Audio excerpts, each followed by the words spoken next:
Nah, jadi begini, ya, kalau melihat perkara timah, kita juga harus utuh melihatnya. Kenapa? Karena Harvemus itu hanya salah satu. Ya. Apa yang menjadi peran dari yang bersangkutan? Itu dulu yang harus kita pahami bersama. Ya. Nah, kalau kita lihat peran yang bersangkutan, ya, yang pertama, dia menginisiasi pertemuan antara PT Timah dengan para pemilik smelter. Artinya kalau dia menginisiasi, mempertemukan, berarti masih ada pihak lain. Ya. Yang kedua, tentu dia mengumpulkan dana CSR dari 5 smelter itu. Nah, kalau sesuai dengan dakwaan itu kan ada sekitar 400 miliar lebih dulu yang kita dakwa. Tetapi dalam proses persidangannya, bahwa hakim melihat ternyata yang dinikmati sekitar 200 miliar lebih, dan itulah yang menjadi beban kepada yang bersangkutan.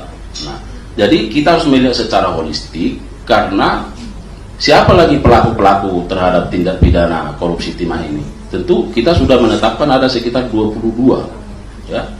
Nah, lalu apakah itu cukup? Nanti kita lihat bagaimana perkembangannya. Siapa lagi yang akan dimintai pertanggungjawaban terhadap itu? Nah, kemudian yang kedua, kalau rekan media menganggap bahwa ada permainan jaksa, hakim, saya kira itu terlalu berlebihan, ya. Nah, kita tegak lurus, kita sudah sampaikan, dan saya kira sangat terbuka, ya. Mulai A to Z-nya itu, mulai dari penanganan penyidikan sampai kepada pernyataan banding terhadap perkara itu, saya kira sangat terbuka, ya. Pak, respon dari kejaksaan tentang hakim yang memutuskan aset Helena Lim untuk dikembalikan gimana, Pak? Kan hakim memerintahkan untuk mengembalikan asetnya Helena Lim disita oleh Kejagung untuk dikembalikan. Respon dari Kejagung. Nah, Helena Lim itu kan baru diputus kemarin. Kita masih punya waktu 7 hari menurut KUHAP, ya, menurut hukum acara. Nah, jadi jangan dikira bahwa 7 hari itu kami tidak mendalami, ya. Itulah fungsinya KUHAP, memberi waktu kepada para pihak untuk pikir-pikir. Sesungguhnya pikir-pikir itu bukan karena kebimbangan, bukan. Tapi kita menganalisis, ya. Karena yang ada di jaksa itu kan catatan persidangan.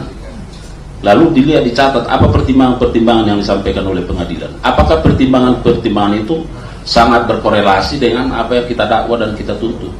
Nah, lalu nanti akan diputuskan seperti apa. Misalnya kita tuntut 8 tahun, putus 5 tahun. Ya, kemudian ada pengembalian aset yang sudah disita kepada yang bersangkutan. Nah, jaksa itu akan melakukan penelitian, pengecekan lebih awal.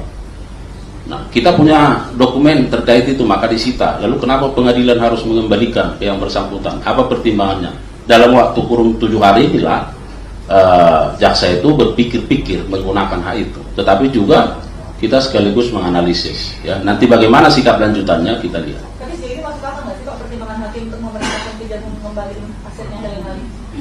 Itu yang sedang dikaji oleh, ya, penuntut umum, ya.